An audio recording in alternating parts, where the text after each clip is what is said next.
This next story, I know we've been talking about RFK Jr. quite a bit on this show, but that is because things are changing every week, it seems like. I told you about a more recent poll where he was polling at like 19%. And then there was another poll, the Emerson poll, had him around about 21, 24%. Well, there's another poll, and this is by Political Polls, Echelon Insights, opinion of favorable / unfavorable. And I think you guys need to see this. If we're talking about a matchup between RFK Jr. and Joe Biden, you might be shocked at these results. Now, this is new. I'll make it a little bit bigger for the people in the back with the glasses. All right. Opinion of favorable / unfavorable. This poll has RFK Jr. at 39%. That is a plus 14%. Plus 14. Now, there are other candidates listed here as well, but we're trying to focus on RFK Jr. and Biden. Marianne's not on this list. Joe Biden has a favorable rating of 43%. His unfavorable rating is 54%. This is minus 11. He is continuing to decrease. This is why I was telling people Joe Biden is continuing to decline. RFK Jr., favorable 39%, unfavorable 25%. He's going up. He's increasing. And Joe Biden is decreasing. This poll, the error for this is about 4%, I believe, when I check this. 4% margin of error. Guys, this is huge. And I don't care. I don't care what people look. Let's look at this now. We just talked about this a couple days ago when I explained to you how RFK Jr. could lose, but still be a problem for Joe Biden, meaning that he could mess up Joe Biden enough so that Joe Biden just does not win. That's Joe Biden's fault, in my opinion. But he's climbing and Joe Biden is decreasing. It is very clear that the majority of Americans do not want Joe Biden to run for president again. And Jim Clyburn, I saw him this morning when I was on the treadmill, when I was watching the news. Jim Clyburn is out here trying to speak for Joe Biden, out here trying to prop up Joe Biden and make him still relevant. They're asking Jim Clyburn about the economy instead of asking Joe Biden about the economy. They are not interviewing him as much as they were before. They're hiding him. Joe Biden is hiding. And there's a reason for that. I told you he's showing signs of cognitive decline. So I think they're trying to keep him out of the spotlight as much as possible and make him have less interviews. They don't want him to interview if they can help it. So they're allowing people like Pramila Jayapal, Jim Clyburn, Ro Khanna to speak for Joe Biden. And as many interviews as they do, the less Joe Biden has to talk. This is a problem. And I honestly believe, besides the fact of the DNC just always trying to rig things, the other reason why they don't want to debate is because they don't want people to see that. They don't want people to see that Joe Biden is not sharp. Now, when it comes to the Republican debate, he has no choice. He has to do that. But the less he debates, the better for him in reference to his mental focus. I'm just keeping it real. And people are going to see it. Now, RFK Jr. recently had an interview on CNN. One of the things that he mentions in this interview is about his friendship with Joe Biden. I would highly recommend him to not be Joe's friend. I would highly recommend him to take off the gloves and knock Joe out. Let's get into this interview. I have a couple of things to say. He's challenging Joe Biden for the Democratic nomination for president, and a new poll has him at 19%. I'm Michael Smerconish in Philadelphia. Here's my conversation with Robert F. Kennedy Jr. So that was the other poll. Robert, thank you so much for being here. President Biden has a bust of your father in the Oval Office. When you see that, what do you think? I'm honored by it. And, you know, I have a lot of admiration for President Biden, for the service that he's given to our country. I've known him. He's been my friend, my close family friend for 40 years. And, you know, there's nothing personal about this campaign. I am not going to run a mean-spirited campaign or a personal campaign against. Okay. Here's the problem. I'm going to need for people who are challenging Joe Biden not to be his friend. I'm going to need for Joe Biden not to be a friend of the family, not be an acquaintance, not be your bud or your pal. That's what I'm going to need to happen, because Bernie Sanders ran into the same situation where he continued to tell people Joe Biden is a great friend of mine. No, not right now. He is not. Right now, he is your enemy, and you are in a boxing ring and you got to knock him out.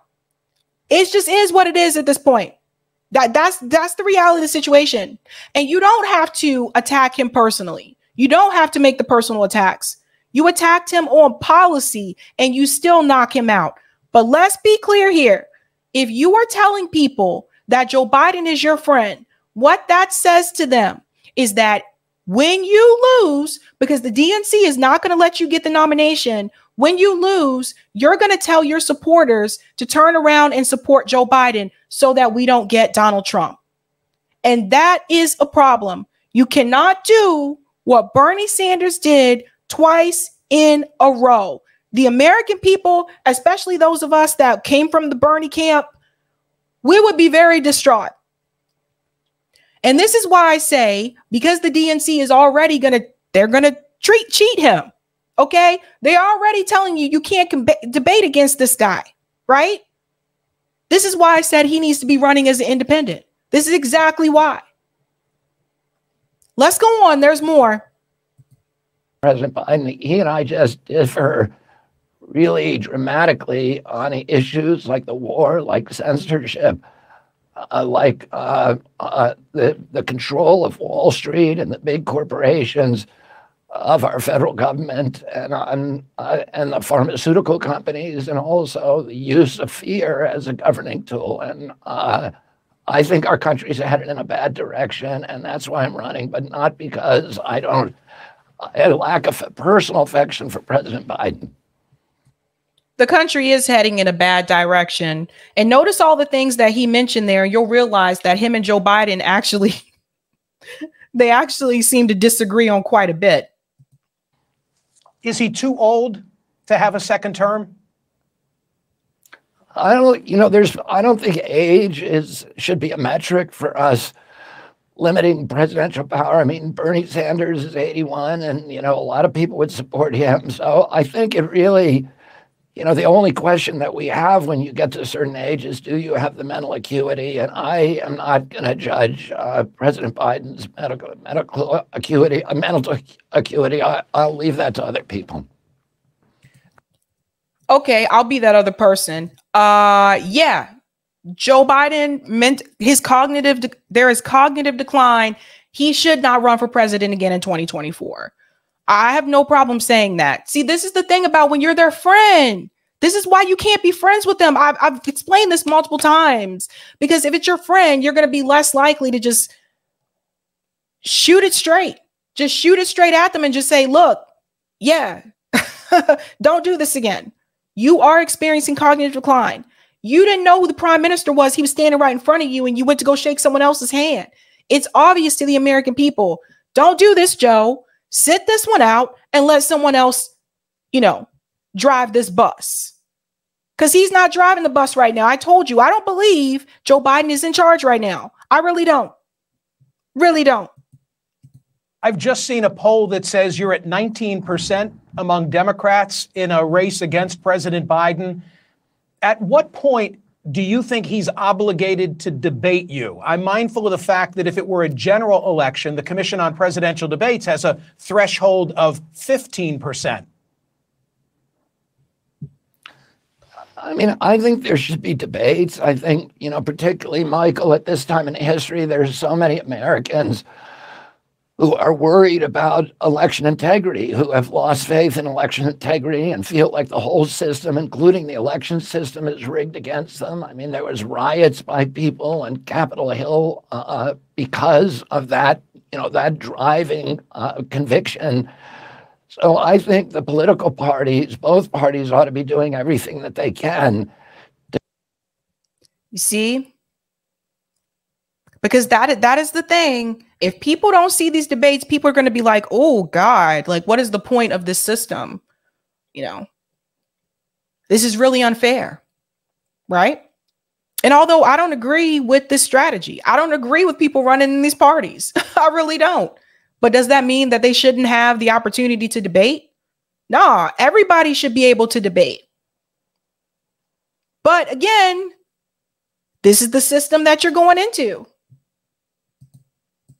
To convince the American public that we really have a democracy in this country and that, our politicians are running, are talking to people, are doing retail politics, are engaging in debates and town halls, and it's not just a rigged system where the candidates are chosen by the political party the way that was done in the Soviet Union. So I'm hoping, even if I had 5%, I think it's important to do debates, but, So this piece here where RFK Jr. said that it's not a rigged system where candidates are just chosen.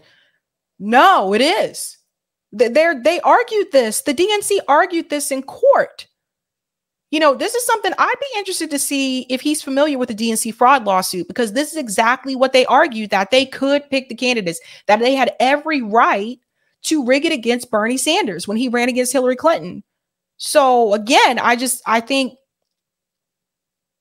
there seems to be a little bit of, he seems a little bit naive here. Like, I don't know. Maybe he's just not familiar with that lawsuit, but I am.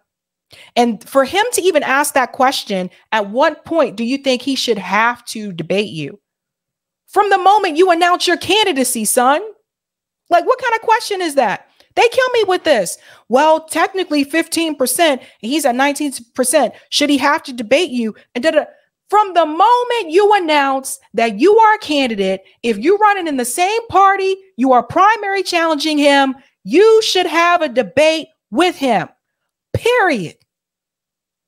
This is why I can't go on to CNN, because that's exactly how I would answer that question. I would honestly look at Chris and say, what kind of dumbass question is that for you to ask me? From the moment you announce you are a candidate and you are primary challenging Joe Biden, he should have to debate you. Period. That's how I feel about that. That's okay, but do you? As a choice, I don't have any control over. Understood, but would you go so far as to say that he has an obligation to debate you if you have a respectable showing in the polls and 19% is respectable? I think he has an obligation to democracy to debate anyway. And I would hope that he does that. But I mean, you're a lawyer and I'm a lawyer. There's no legal obligation that the president has. I can't sue him for it. It's a decision by the party, and it's a decision by the party. Legally, he's not obligated to do it. And this again goes back to my criticism of the Democratic Party. At the end of the day, they make the rules and they change the rules whenever they want to, or when they see, best fit to change the rules. Just so the person that they want, the person that they bankrolled, that has already been chosen, can win. This is what they do.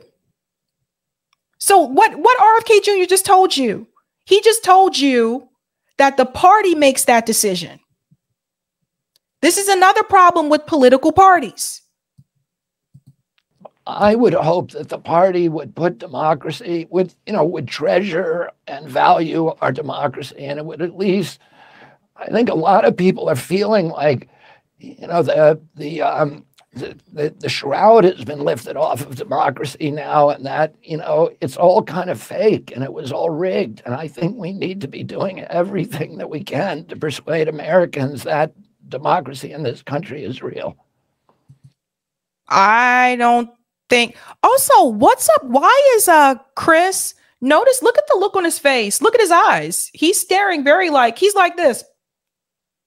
Look at how he's looking at him like. This is kind of weird. Yeah, I think that RFK Jr.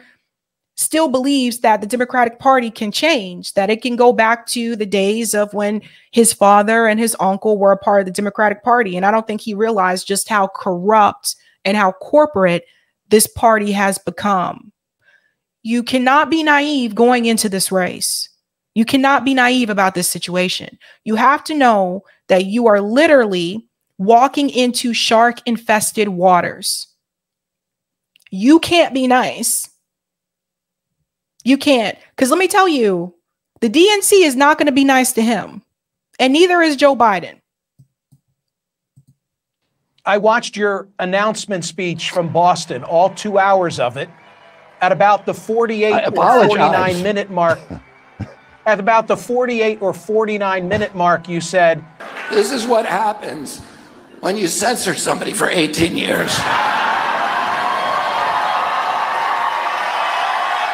I remember that part. I told you guys the speech was long. I wasn't kidding. A lot to talk about. Who censored you and why? Well, most recently, the networks all censored me, including this network.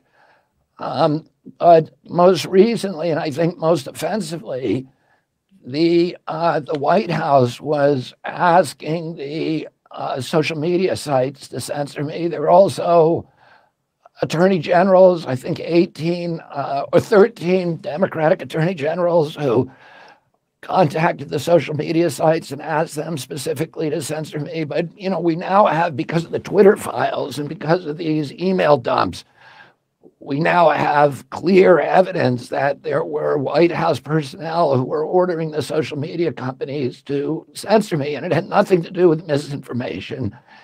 In fact, nobody's been able to show a single statement that I've ever made on my Twitter or any social media that is factually inaccurate. It was because I was dissenting from government policies. And, in this country, we not following the narrative of the State Department.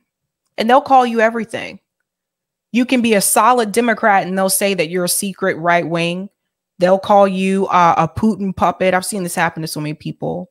They'll say that you're a Russian agent or a plant and all kinds of things when you go against those talking points just to shut you up because they don't want people to hear what you have to say.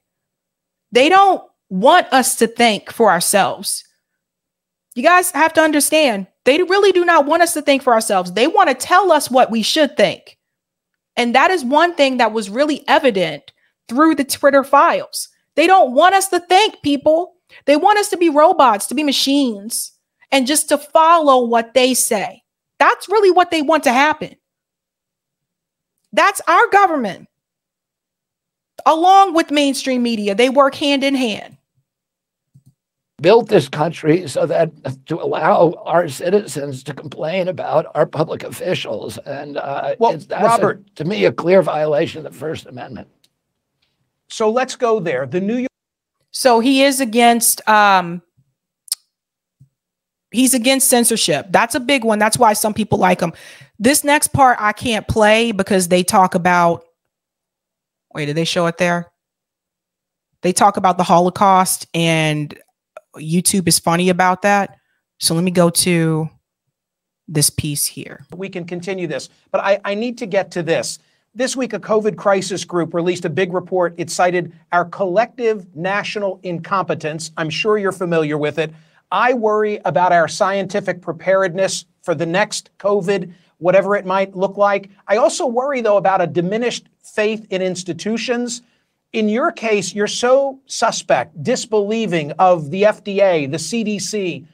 Where will you go if you were president for scientific information? On whom will you rely? Faith in institutions. He wants us to have faith in institutions. the same institutions that lie to us? This is very revealing. This interview, I think, is really revealing, at least for CNN as well. Like, this is what they want you to do. Like, again, I told you, they don't want us to think. They want to tell us what to think. I'll rely who are the same sources that I rely on now, which is PubMed, which is, you know, where the repository and the archives for peer-reviewed publication. And I will, you know, listen, CDC and FDA, these are the same agencies that brought us the opioid crisis. They told us that opioids were safe and effective and were good for us. And now we have 56,000 American young people dying every year, more every year in the 20-year Vietnam War, because these agencies got their science wrong. And they got. Yes, let's not forget about opioids. Let's not forget about that. And that was considered an epidemic, so to speak, because it affected rural white America and some parts of suburban America. That's why that was considered an epidemic. But he brings up a really good point. Got it wrong because they're controlled by pharmaceutical companies. You know, what we have to do as peoples, in a democracy, unfortunately, we are required not to listen, not to simply take on blind faith the statements of authorities, whether they're military authorities or public health authorities. We have to do our own homework. Blind faith and authority is a feature of religion. It's not of science. We are obligated to look at the science ourselves and make up our own minds. My uncle understood that, and that's why he didn't bomb Cuba during the Bay of Pigs. He didn't trust the experts. I need to do it. Like you. Notice he starts to cut him off when he starts to talk about the Bay of Pigs. Robert, I want to do a lightning round. You got to give me a soundbite on 3 quick subjects. I hope you're ready. Disney Here we go. versus the state of Florida. Pick a side. I have no comment on that because I just don't know enough about it, Michael. I've been totally on the sidelines on that, and I have not delved into it. Okay, subject 2, trans sports participation. Here it goes. I think that I'm against people participating in women's sports who are biologically male. I think women have worked too hard to develop to develop women's sports over the past 30 years. I watched it happen, and I don't think that's fair. I'm worried this is subject. Did you notice? Look at the questions. Thank you so much for this, trauma queen. Look at the questions that he's asking him. This is the lightning round, right? Okay. Notice nothing about the economy. Nothing about healthcare. Nothing about a living wage or minimum wage. Like Trauma Queen just said, culture war stuff. You notice that? There's one more. Subject 3, final issue. I'm worried about our adolescents. I'm worried about our youth. I'm worried about the impact of social media. I take note of the fact that the CDC, I know you often question the CDC, but the CDC just released that the percentage of high school female students who seriously considered attempting suicide rose from 24.1% to about a third, 30% between 2019 and 2021. Do you see a causal connection between big tech and usage by our adolescents and the spike in mental health? See, be careful, because this is another way that they could try to make the excuse for the government to basically intervene in big tech again, for the government to monitor social media and your social media accounts and all of this stuff. So you have to be careful, because when they ask this question, they frame it in a way that makes it sound like he said, he's really concerned about the youth, right? But again, in that same concern, that sends off an alarm to the federal government, to the United States government, and says to them, well, maybe if social media is such a big problem, maybe we should be monitoring these sites a little bit more closely. And that's how all that changes. So you have to be careful with that as well. I think there's the spike in mental health has something to do clearly with social media. I think that there are causal relationships clearly between the chemical exposures to children today. We have a chronic disease epidemic in this country. In fact, we've gone from 6% of our kids having chronic disease to 54% as of 2006. Among those chronic diseases, and we know that they're related, are chemical exposures and pharmaceutical drug exposures, and issues like depression, anorexia, OCD, ADD, ADHD, and all these different neurological injuries. And I think that is the main thing that we need to talk about, and that I will deal with as president, ending the chronic disease epidemic in this country. And to the people who say, why did you let him say that? Why didn't you confront him with all the data? You would say what? Show me the data. That's what I love. Show me some data. Show me where I got it wrong. Show me where I made a statement that is inaccurate. Show me the scientific study. So that's that. And I just got to say, if you guys notice, this is what they're pandering to. They're pandering towards the culture war stuff. Not one question about the economy, not one question about the minimum wage or living wage in this country, nothing about the homelessness crisis in this country, nothing about health care. That's important. That's important. So yeah, he's got to take off the gloves. I think he's still being too nice. And you know, Sabby don't like, you can't. Like, this is a fight. And this is not like, this isn't even Street Fighter. Okay. For those of you who play video games, this is not Street Fighter. This is Mortal Kombat. Because the DNC, they're going to try in so many ways to screw him over, or anybody who primary challenges Joe Biden. So this is not Street Fighter. This is not Double Dragon. Wasn't there one called Double Dragon? Yeah, Double Dragon. They used to also fight in the street. No, this is Mortal Kombat. And he has to be Scorpion and finish him. Just keeping it real. Let me go to some of the comments here. Shout out to MMT Chaparrito E Picante for becoming a Sabby member. Whoop, whoop, in his house. Notori says, I see why I had to stop watching mainstream media because I have a freaking migraine because they lie so much. Yeah. I see it so much more clearly now than I did when I was growing up, you know. Joe says, monitor internet for the sake of the children equals extreme censorship. Bingo. There you go. And David says, any other election, I wouldn't consider voting for RFK Jr., but Biden has got to go. And no more Trump, and hard pass on DeSantis. Interesting.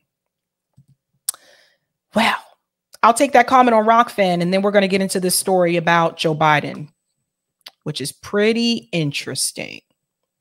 Thank you for the tip on Rockfin, Roger Meadows. Yes, Michael. Oh, I kept calling him Chris. I don't know why. Michael Smirkonish. I was on a private Zoom call put on by independentvoting.org. Yes, he's an indie.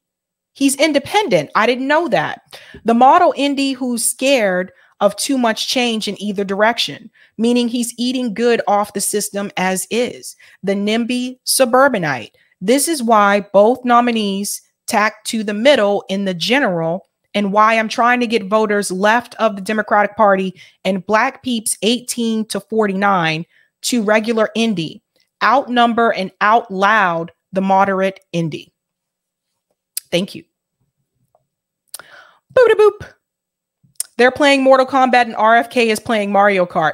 There you go. Yeah, you can't just, no, you gotta take them off. Thank you for the super chat, the amazing Blumpkin. One good thing is if it's CNN or MSNBC, nobody was watching. All right.